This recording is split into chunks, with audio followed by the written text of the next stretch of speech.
जादुई पलंग। शेख चिली ने कहा, पहले आप इस पर 1-2 रात आराम फरमाएं।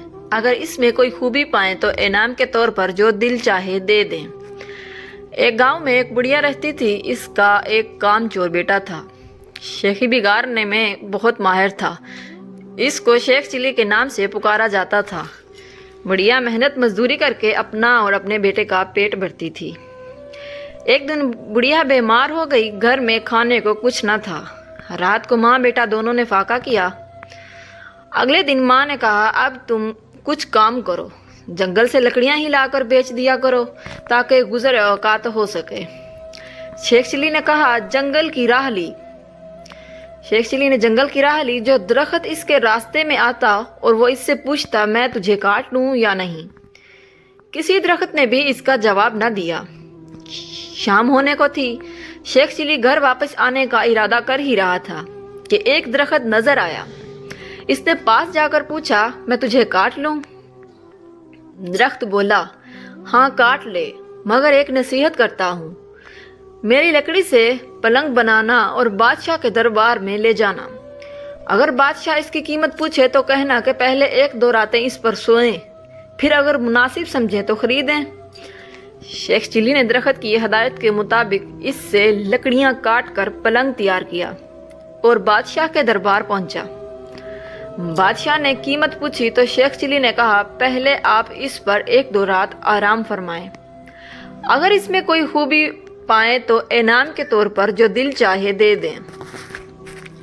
बादशाह हैरान हुआ और शेख चिली के कहने पर नौकरों को हुक्म दिया कि आज यही पलंग मेरे कमरे में बिछाया जाए।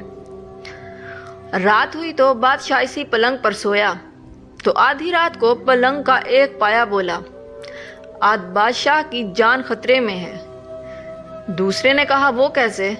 तीसरा बोला, बादशाह के जूते में काला सांप था। चौथे ने कहा, बादशाह को चाहिए कि सुबह जूते को अच्छी तरह झाड़ कर पहने। बादशाह ने ऐसा ही किया। वाकई बादशाह के जूते में एक सांप बैठा हुआ था। दूसरी रात जब बादशाह सोया तो फिर पायों ने बातें शुरू की। एक बोला कि तुम पलंग को संभाले रखो, मैं कुछ खबरें जमा कर लूं। तीनों पायों ने पलंग को थामे रखा। जब चौथा वापस आया तो इसने खबर सुनाई कि बादशाह का वजीर साजिश करके बादशाह को ख़त्म करने के बारे में सोच रहा है। फिर दूसरा पाया गया और खबर लाया कि बादशाह एक कनीज वजीर से मिलकर बादशाह को जहर देना चाहती है। तीसरे पाए ने तजवीज़ पेश की कि बादशाह को चाहिए कि वजीर को सजा दे। चौथा पाया गया और खबर लाया कि बादशाह को जो दूध सुबह पीने को दिया जाएगा इसमें जहर होगा। बादशाह ये सब कुछ सुन रहा था। सुबह उठकर जब इसे दूध दिया गया तो इसने ना पिया बल्कि इसने अपनी बिल्ली को पिला दिया। बिल्ली इसे पीते ही मर गई। कनीज से बादशाह ने तहकीकात की तो मालूम हुआ कि जहर इसके वजीर ने एक कनीज के जरिए दूध में मिलवाया था। बादशाह ने वजीर को वजारत से बर्खास्त करके जेल भिजवा दिया और अपनी कनीज को महल से निकाल दिया।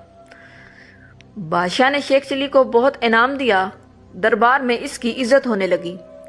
शेख चिली मालदार हो गया और अपनी माँ के साथ बड़े आराम की जिंदगी बसर करने लगे।